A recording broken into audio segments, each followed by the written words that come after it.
Good evening. A 73-year-old Ottawa man will be spending the next 2 years under house arrest for what's being described as a mercy killing.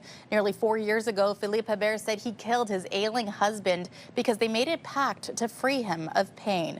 In that agreement, that he was also to take his own life, but ended up calling 911 instead. CTV's Dylan Dyson reports.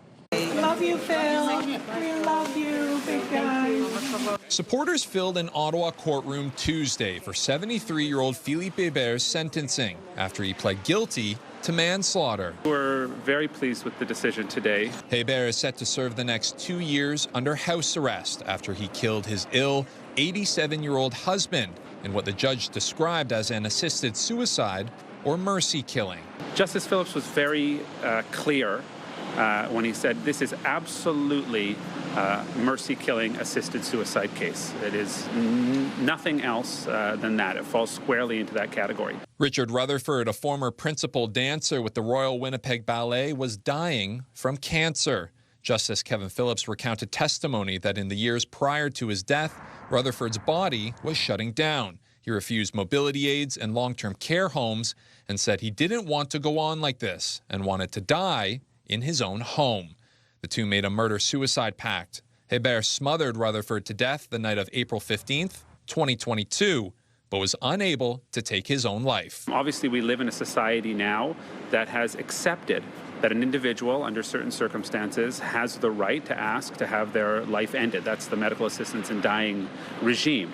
And that's not what happened in this case, tragically. The Crown had sought 6 years in prison for the killing. The defense asked for 2 years following a guilty plea. The judge decided that 2 years less a day of house arrest was appropriate, saying jail time did not serve the interests of justice. Perez is not a danger to the public, and he gained nothing from the crime. Justice Phillips said it very, very well. There's no sentence that can ever come close to that sentence. Phil will be serving a life sentence without his partner. A support group of friends and co-workers on hand for Perez's sentencing. It's been difficult. Of course, he's had a ton of family support, a ton of friends, neighbors have been there to support him, and he's just really felt the love coming from all of us. We will always be there for Philippe. Whatever he needs, we're happy to do it. Dylan Dyson, CTV News. If details of this story have been triggering for you, or if you or anyone you know is struggling with mental health, the Distress Center of Ottawa and region is available 24 hours a day, 7 days a week. You can call 613-238-3311. The return to office mandate and planned job cuts are creating uncertainty for many federal public servants, especially parents still trying to secure childcare. One Ottawa mother says without flexibility, she may have to leave the public service altogether. CTV's Caitlin Wilson reports. Brooklyn Holmes is on maternity leave with her 3-month-old son. She isn't set to return to work at Employment and Social Development Canada until the fall, but already she doesn't know if she'll have a job to go back to. We have 60 days to decide if we want to take part in the voluntary departure program, and after that we would maybe compete for our jobs if not enough people have left. She and her husband both work for the federal government, and her job is among thousands affected by workforce reductions. At the same time, if she returns, she'll be expected in the office 4 days a week under the latest return to office mandate. Right now, trains are breaking down, buses are running off schedule, so I'm worried about whether or not I'm going to be able to get to work on time and then also get to daycare and school drop-off and pick up on time. That's assuming she has childcare at all. Her oldest starts kindergarten in the fall, and at the start of the school year, the Ottawa-Carleton District School Board had more than 1,000 children on wait lists for extended day programs. We put ourselves on the wait list, but they don't make those decisions until sometimes I think it could be even August. And daycare for her youngest is no different. Operators say wait lists have only grown under the $10 a day childcare program. I actually got on the list before I was pregnant, so I'm hoping that will be enough to get him a spot in the fall. According to one union representing public servants, that uncertainty is now a reality for many women and working parents. These decisions have not been based in facts and evidence, and they're not taking into account the lives of people. The wait lists were already long, and for folks to find care on such short notice is now just going to add an extra burden to the system. For Holmes, she's leaning towards voluntarily leaving the public service and trying self-employment, even if it means less pay. I think women disproportionately bear the cost of these kind of policies, so it would be disappointing if the policies resulted in women leaving the workforce in large numbers. Caitlin Wilson, CTV News. And we have extended coverage of the return to office mandate and the federal service job cuts. Just go to our website, ctvnewsottawa.ca. Well, we had mainly sunny skies for most of our afternoon as well as spring-like conditions, but this will likely change by the end of the week. Let's take a look now at our first check on weather. Here's a live look through our Centennial Glass Sky Cam. It's cooled down to about -1 right now, but we saw a daytime high of 3 degrees today. Taking a closer look now, we can see there is some active weather moving through just south of Kingston, so don't be surprised by the afternoon. Parts of the GTA, even moving to Peterborough, Belleville, even Kingston could see some snow moving in, maybe perhaps freezing rain. It has prompted several watches and warnings for parts of Ontario. A winter storm warning in effect for Toronto. We have a snowfall warning in effect for Peterborough and Belleville. There is a fog advisory in effect now for Kingston and Brockville. Near zero visibility for the overnight, will dissipate by Wednesday morning. So keeping a close eye on this. But here in Ottawa, mainly clear skies, even overnight. -6 is what we're going to start our day off with. The coolest temperature it will warm up to about -2. So not much of a change for the morning, but we will still get this sunshine moving through. Partly cloudy skies by the time the evening rolls in. But then take a look by Wednesday into Thursday, clear skies. Friday, though, we could anticipate more snow moving through. We'll have more details on your long-term forecast in just a bit. To Richmond now, where investigators are still determining the cause of a massive fire that left 2 homes severely damaged. Doorbell camera footage shows one home completely engulfed in flames with smoke billowing over the street. The fire broke out just before 2 o'clock this afternoon. It quickly spread to a second home. The home where the fire started is badly damaged. The front of the house completely charred. The side of the second home also sustaining serious damage. The roof partially collapsed. The homes are located on Pelham Crescent near Perth Street in Richmond. The fire was so large, crews had to call more resources to the scene. When firefighters arrived on scene, the house that had originally caught fire had spread to the neighbor's house. It became a priority to protect the other houses in the area. All of those were protected by firefighters, and the fire was contained to the 2 houses that were on fire when they arrived. Ottawa paramedics say a man suffered minor smoke inhalation. He was brought to hospital in stable condition. It's not yet known what sparked the fire. Verlage Ski Hill reopened for the first time today since a fatal incident involving a child and a chairlift. A 13-year-old girl died at Chio on Sunday after a piece of her clothing got caught in the lift last week. The Quebec agency responsible for inspecting ski lifts says it conducted an investigation and identified nonconformities with the lift. It says Verlage has since addressed those issues, allowing all 4 lifts to reopen today. Ottawa police are investigating a weekend stabbing that happened outside the Rideau Centre. Police were called to Rideau Street around 11:40 Sunday night. A victim was found at the scene with stab wounds. He was brought to hospital with non-life-threatening injuries. Anyone with information is asked to contact the Criminal Investigations Unit. 2 people are facing charges after a 2-month investigation into drug trafficking in Ottawa. Officers recently executed a search warrant at a home on Baseline Road and seized cocaine, oxycodone pills, MDMA, and a significant amount of Canadian currency. A 59-year-old man and 26-year-old man were arrested. And a G2 driver will have to explain to their aunt why her Mercedes has been impounded for 2 weeks. OPP officers caught the driver going 67 kilometers over the speed limit on Highway 417 in Ottawa. They were charged with stunt driving, which also comes with a 30-day license suspension. And the Canadian Civil Liberties Association, alongside education unions and student leaders, are expressing concern about the Ford government's move to take control of several Ontario school boards, including one here in Ottawa. As decisions continue to be made without the input of students, students continue to suffer. Meanwhile, music programs are being scrapped, pools are being shut down, and students are losing access to laptops. It has created a crisis. They're now distracting and trying to get us to talk about orange juice or packs of gum or trips to Italy or even class sizes in Toronto, when in fact it's $6.3 billion that has been cut. That's put us into a situation. 7 boards are currently under provincial supervision, including the Ottawa Carleton District School Board. Ontario Education Minister Paul Calandra says the province took control over concerns about financial mismanagement and impacts on student success. A developer wants to expand the city's urban boundary, but the proposal is seeing some pushback. Claridge Homes has submitted an application to build 2,300 homes in Stittsville.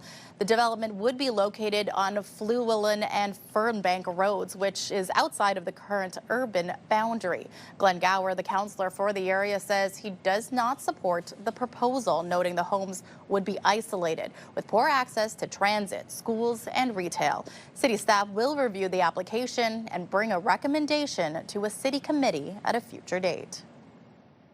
And skaters, get ready to rejoice. The Rideau Canal Skateway will officially reopen once again tomorrow morning. The National Capital Commission closing the skateway last night to allow for crews to smooth out the ice surface after a busy weekend. But the entire length will open back up at 8 a.m. along with the skate rental services, change rooms, and concession stands. The NCC says there have been more than 785,000 visits so far this season.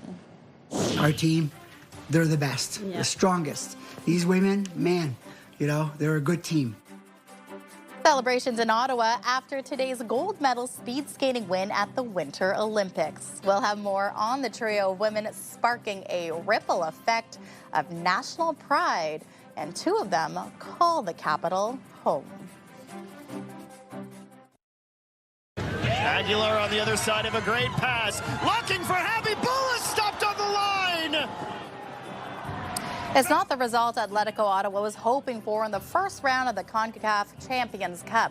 Atletico coming up short against Nashville SC earlier tonight in Hamilton. The reigning CPL champs hoping for an equalizer late in the game, but to no avail. Nashville will take the win 2-0. The second leg of the series moves to Nashville on February 24th. The winner moving on to the round of 16. Well, it was a golden moment for Canadian speed skaters, once again on top of the podium at the Olympic Games. And 2 of them are from Ottawa. Yvonne Blondin and Isabelle Weideman call the capital home. And along with their teammate Valérie Martin, they won the team pursuit in Milan today. CTV's Leah Larocque has this story. J'espère un jour aller aux Olympiques, compétitionner de vitesse. An Olympic dream born 26 years ago. Not only a reality, but golden once again. There we go. Bob and Lise Blondin watching their daughter Yvonne win the speed skating team pursuit, along with her teammates Quebec's Valérie Martin and Isabelle Weideman, who's also from Ottawa. The 3 women defending their Olympic title. Oh my goodness, that was an awesome race. You know, I was worried, you know, the Dutch, they're pretty strong, but you know, our team, they're the best, the strongest. These women, man, you know, they're a good team. They say when they watch their daughter, it can get tense. Our heart is beating like 1,000 miles. And only wait to celebrate until the results are in. Good job. They train every day. Like it's 7 days a week, you know, they're on and off the ice, they have training. So she's worked so hard. At Isabelle Weideman's old high school, Colonel By, cheers erupting at this watch party. For Isabelle Weideman Day. The proud graduate returns often to the capital, sharing her moments with younger generations. I want to share it with kids so badly. And at the Brewer Oval, news of the gold traveling fast. I'm so happy that they won, and they're such great skaters. Just so much pride. The head of our organization sent a note out to everybody saying, oh my God, they just won! Yvonne was feisty as heck, and then Isabelle is a little bit different, and she was very process-oriented and very focused. Once they had their mindset on something, you knew they were going for it. As for the Blondes, every time they watch their daughter compete, proud doesn't even begin to describe it. I think it's good for the sport. The younger generations are seeing that, and they get motivated, and they want to learn. They want to be like Ivani and Isabel. Leah LaRocque, CTV News. Also in Milan today, Team Homan beat Sweden on the curling rink. The 8-6 victory means they still have a chance of making the playoffs. And the matchup is set for Canada's men's hockey quarterfinal game. They'll be facing off against Czechia. That game will be at 10:40 Wednesday morning. And with today's speed skating gold, Canada is now 11th in the standings with 3 gold medals, 4 silver, and 5 bronze. All right, let's get another look at our weather forecast. Looking at the overnight lows across eastern Ontario, you can see that -9 here in Ottawa, but -4, -5 along the Seaway. And as we look towards the valley, we can see temperatures dipping to about -11. So still fairly seasonal, getting to a daytime high for tomorrow, but -2 in Ottawa, -1 along Kingston and Brockville, -3 in Pembroke. You can see that we are anticipating mainly clear skies, but parts of Ontario will be getting a little bit of that rain, wintry mix as well. Could see between 10 to 15 centimeters of snow, but this is closer again to the GTA and west, including Kitchener and Guelph. So this is a watches and warnings in effect for parts of Ontario.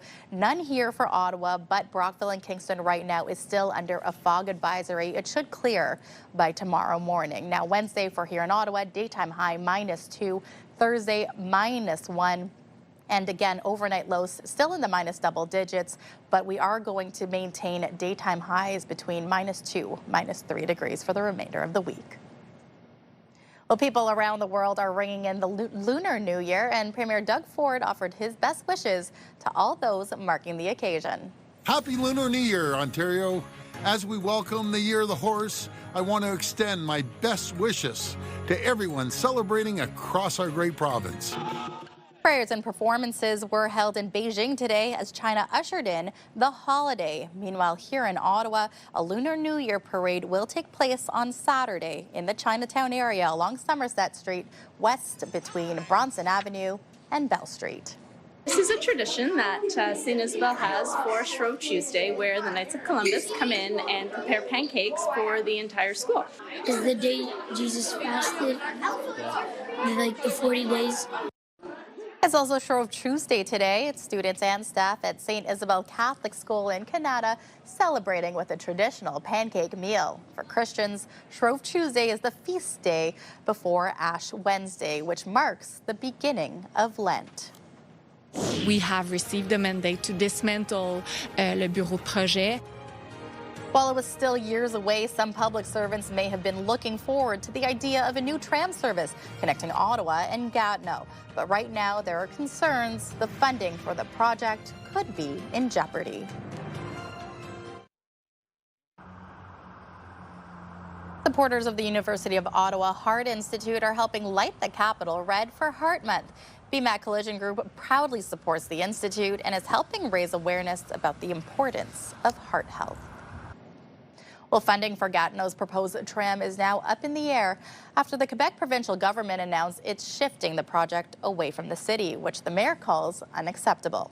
The planned 24-kilometer line would link Aylmer to downtown Gatineau with another proposed leg across the river and into Ottawa. The decade-long project was on track to receive more than $160 million in funding. That seems to have been derailed, along with residents' hopes for a West End rail system. CTV's Tyler Fleming reports. Louise Robertson's daily commute from Aylmer going east towards Hull and even into Ottawa means a trip on the bus. It can be busy. Between 3 and 5, the buses are always full. The city's long-standing solution has been a proposed 24-kilometer tram line, a ground-level rail system connecting the west into Gatineau's downtown core with a link across the Portage Bridge into Ottawa. I'd love to ride that train. The schedule would be better, and we wouldn't be stuck in traffic. Gatineau has been working on the tram's development for more than a decade, receiving nearly $164 million in joint federal and provincial funding in 2024. But on Tuesday, Quebec announced it's taking over the project. its cost under review by a provincial agency. The big issue with that is also that the fact that they defund the project. So we have received the mandate to dismantle le bureau de projet and to terminate the contract in which we're currently involved with private enterprise. Gatineau's mayor warns the project is now in jeopardy. We need to continue the steps in which we are involved right now, but the signals that we're obtaining from the provincial government are alarming. They say that there is no money for us right now. Federal MP for Gatineau and House Leader Stephen McKinnon on social media says the province is turning its back on Gatineau and that after so much debate, our city finds itself back at square one. As of right now, we got to be frank with the citizen. The project of the tramway that has been up for 12 years now is, in our sense, dead. For one of Quebec's largest cities, a signature project may now be derailed for good. It is very unfortunate. We can use a lot more transport in this region. Tyler Fleming, CTV News. Meanwhile, Kingston's City Council voted tonight on a motion asking the federal government to consider a different route for high-speed rail. The proposed Alto high-speed rail line from Quebec City to Toronto currently has two possible routes between Ottawa and Peterborough, a northern and southern one. Kingston Council prefers a southern route, but only if it follows the 401 corridor and there's a stop in Kingston. If there is no station built in Kingston, the city will formally oppose the creation of a southern route as it offers no value or benefit to Kingston and the surrounding area. People tell me it makes them smile, so that makes me smile. Coming up, we meet an Ottawa woman known as the Bear Lady, whose snow sculptures bring smiles to everyone along a local winter trail.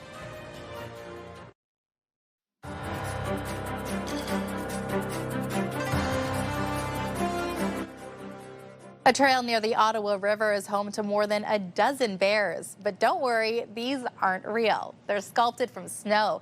CTV's Peter Sperling introduces us to the Bear Lady, the artist behind the creations. Maggie Glossop's creations spread joy. People tell me it makes them smile, so that makes me smile. She sculpts bears out of snow. I build them because I enjoy building, and also because people seem to really like them. Their home in the Kitchissippi Woods near the Ottawa River. I started building snow bears here about 8 or 9 years ago, and every year when the snow conditions are right, I come back and build bears. Good morning. A hit with anyone walking, snowshoeing, or skiing along the Kitchissippi Winter Trail. It's a highlight, and I always come in this part of the trail because they're so cute and so sweet, and I appreciate it. Puts a smile on my face every single time. And it looks so cool. There are a total of 15 bears, and some people using this trail have even made it a treasure hunt to find all of them. I saw those 3, and then there were some around the corner, and then these ones now, but no, I haven't seen 15, I don't think, so. Are you going to keep an eye out? Maybe there's more, yeah, for sure. Some are up in the trees, others on tree stumps, and these two on a bench. Sculpting the bears requires slightly warmer temperatures. When it gets close to 0, the snow gets sticky, and then I can build them. Parts of their faces made using brown wool. For 78-year-old Glossop, who lives nearby, it's a chance to be outside. It's my happy place, so instead of signing up for a gym to go and get exercise, I'm over in the woods almost every day. And when it gets too warm, the bears hibernate until next year. People ask me, but don't you get really sad when they melt away? And I say, no, they're I come back and do it again next year, and it's great. Peter Sperling, CTV News. It's an opportunity to look back at the history of Ottawa, even beyond 200 years. Just ahead, residents get a chance to learn about Ottawa's history at Heritage Day celebrations at City Hall. And here's a live look through our Centennial Glass Sky Cam. It's -1 out there right now. And as we take a closer look at our final check on weather, we are going to maintain temperatures of this nature. -2 the daytime high for Wednesday. Overnight lows into Thursday, -11, keeping that ice cool on the skateway. Thursday, daytime high -1, mix of sun and cloud. It won't be until Saturday and Sunday that we could start to see snowfall here in the capital. And finally for us tonight, a celebration was held over at Ottawa City Hall to mark. It's an opportunity to look back at the history of Ottawa, even beyond 200 years. It's a moment for reflection and really just encouraging citizens and residents of Ottawa to get out and explore their local heritage sites and learn more about Ottawa. This year's theme is Voices of a City, celebrating 2 centuries of collective histories and local heroes in Ottawa. Well, that's it for us for CTV News for February 17th. Thanks for watching. Have a fantastic evening.